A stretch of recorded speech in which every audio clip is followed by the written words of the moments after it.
Kellen, the legacy market, vastly important to the legal market, but specifically in your mind, do you think it impacts it negatively or positively? I think it impacted it positively to begin, right? Because at the end of the day, once legalization occurred, if there weren't people out there that had been doing legacy work, then you would have a ton of companies coming in. And right now, if you look at like all of these companies that are backed by institutional funding, technically those companies would have spent a lot more money and lost a lot more money if the legacy market hadn't been around prior to them coming in with their checkbook, right? Because they would have come in with their checkbook, they would have written really, really big checks like they already did, and no one would have known what was going on. They would have failed 10 times more than they already did fail. They would have had 10 times more learning than they would have, and learning's really expensive, right? And so it's kind of a double-edged sword, right? Like they're all mad now because the legacy market's still around and it's hurting their bottom line because consumers are going to the legacy market to buy higher quality product for cheaper prices because those companies aren't paying taxes, or those, I guess, cartels is the way that we should refer to them, are not paying taxes, and they're doing legal work where there's 90% profit margins. But on the other side of that sword is the fact that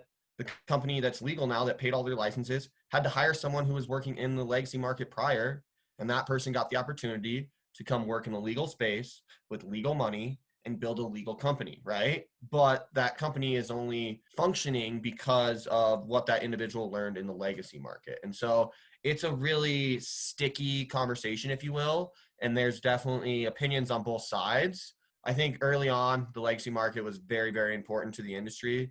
I think now, especially in like Colorado, where the industry's been around for five plus years, and people now that are operating in the legacy market still that have chosen not to go legal, at that point, they had their opportunity. Now you're just doing illegal stuff. And I think that it's time to either shut your doors, or you're now going to be classified as a serious criminal that needs to be pursued by the law, in my opinion. I mean, how do you see it, Brian? Is that similar? How you see it from a benefit and con aspect, I guess?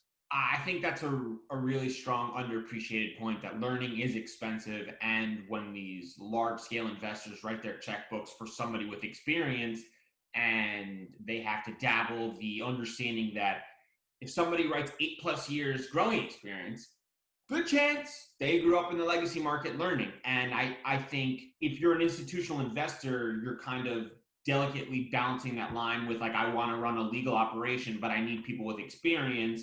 And where do they get that experience? Maybe the don't ask, don't tell policy. I'm not really sure how that works. But I think that's a really important point, that learning is expensive, and the experience in the legacy market is so crucial to helping this industry thrive and kind of expedite that facilitation of the ready, set, go. Growing is hard. It's an art. It's a science. And as you know, some of the best growers, they can feel the plant, and they want to be there out there with the plants, kind of touching it and feeling it and knowing what their children per se need, or the girls need, whatever Nate would call that in his experience. So I 100% agree with you, and I think that's a really underappreciated point that some probably don't recognize.